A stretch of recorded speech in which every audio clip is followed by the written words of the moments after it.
Live from Fargo and serving you on TV, online, and on the go. This is Valley News Live at 10. I'm not going to drag my kids to some place they don't want to be that we shouldn't even have to be at.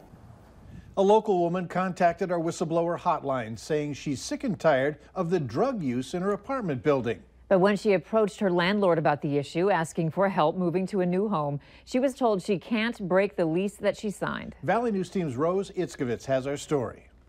My daughters basically refuse to come here anymore. I have to drag them kicking and screaming to come to this apartment. They say it's creepy, stinky, gross. They don't like the creepy smells and environment. A single mother of young daughters asking to remain anonymous is already half moved out of her apartment. She says to keep her kids from inhaling drugs. It's cigarette smoke and marijuana smoke. Sometimes it's pretty extreme. She says the building has more problems than just drugs. Oftentimes the back door, which is supposed to be security, is open. The washing machines oftentimes aren't working. Strange people have knocked at my door late at night several times. Just walking outside right now, I happened to stop a young mother with her baby. I asked her if she had any complaints in the building. The first thing out of her mouth was that it fills with smoke and that worries her with her children. She says, I quote, "It stinks." So we know it's not just the one mother and that this is a bigger issue. The single mother told her landlord she simply wanted to move to a bigger place. You know, I'm not trying to get anyone in trouble or get anyone evicted. But Goldmark, who owns Griffin Court in Moorhead, wouldn't let her break her lease. So she told them she smelled drugs. They still wouldn't let her out. A Goldmark representative tells us, we have offered to her a transfer to another Goldmark managed property, adding there are numerous options in her price range. But of those options, only 3 within her price range are within her children's school district. The whole reason she moved in the first place. Between those 3 places, records show 28 separate incidents this year, ranging from suspicious to threats to narcotics. So that's actually not a solution. I'm sure I could go to one of those buildings and within a week, I could probably start complaining about that building too. That's why she says she'll finish moving out and have to take it up with collections. For her daughter's sake, she won't wait for the smoke to clear. In Moorhead, Rose Itzkovitz, Valley News Live.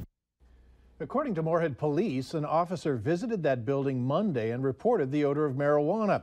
No action was taken because he wasn't able to determine a source. To see Goldmark's full statement and incident reports of the other buildings, go to our website at valleynewslive.com and click on this story. An agitated school bus driver drove a group of elementary school students to the East Grand Forks police station because they were misbehaving. Some parents are upset. One mom saying her second grader was terrified by the experience, but the concerns go deeper. Some parents are saying buses are driving routes over capacity, some kids sitting 4 to a seat or even on the floor.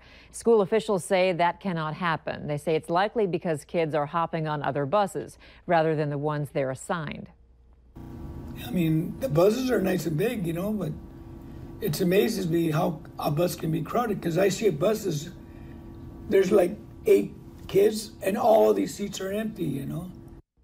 The superintendent said if you know of issues on the bus, you should contact his office. And as mentioned, these stories came to us through our whistleblower hotline. If you have a tip, call 237-6576 and let us know what's going on. A member of our investigative team will get on the case. A North Dakota man had to be airlifted to the hospital after a grain bin accident this afternoon. Grand Forks County deputies were called out to the area east of Northwood for a man injured in a grain auger. The 52-year-old man was reportedly cleaning out grain bin bottoms when his glove got caught in the auger. He was taken to Northwood Hospital and then airlifted to Altru in Grand Forks. No name or condition have been released. Hats off to the brave souls who were out tonight, say for the downtown parade. We'll have more on that later, but let's find out from Hutch about tomorrow's travel weather. Hutch?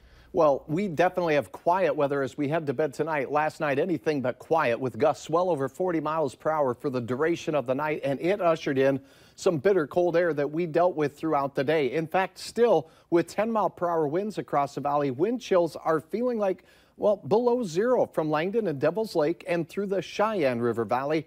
Elsewhere, we're holding on to single digits above 0. Forecast for the overnight hours shows quiet conditions and a wind shift to more of a southerly direction.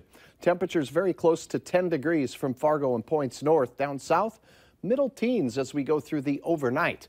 We do have some dicey weather to talk about for travelers on Wednesday, and we'll do just that here in a few more minutes. All right, thank you, Hutch. And make sure you have the Valley News Live Storm Team weather app so that you can keep up with the weather anytime, anywhere. You'll get the latest forecasts and conditions so that you can plan your day. All you have to do is search VNL Weather in the App Store and download it for free. You may notice more law enforcement on the road if you're traveling in the northern part of the valley tomorrow night. The Highway Patrol, along with sheriff's deputies from a number of counties, will be conducting a traffic and alcohol saturation. 20 officers will take place from 4 o'clock to midnight. The saturation area includes 125 miles of Interstate 29 and 158 miles of U.S. Highway 2. The city of Jamestown will not have recycling come January 1st of next year after the city failed to approve extending subsidies to the Recycling Center of North Dakota.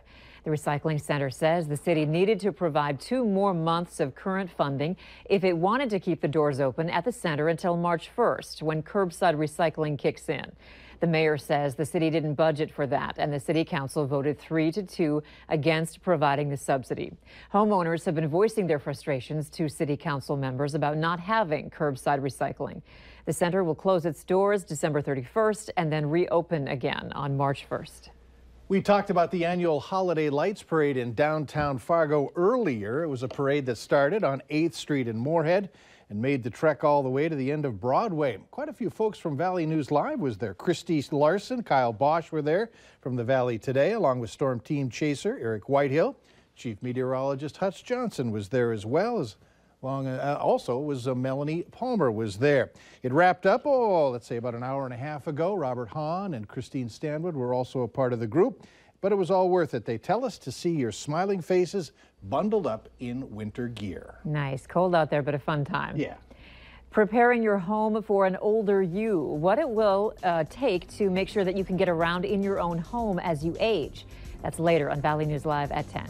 Customers are just learning today that Uber was hacked and covered up for a year.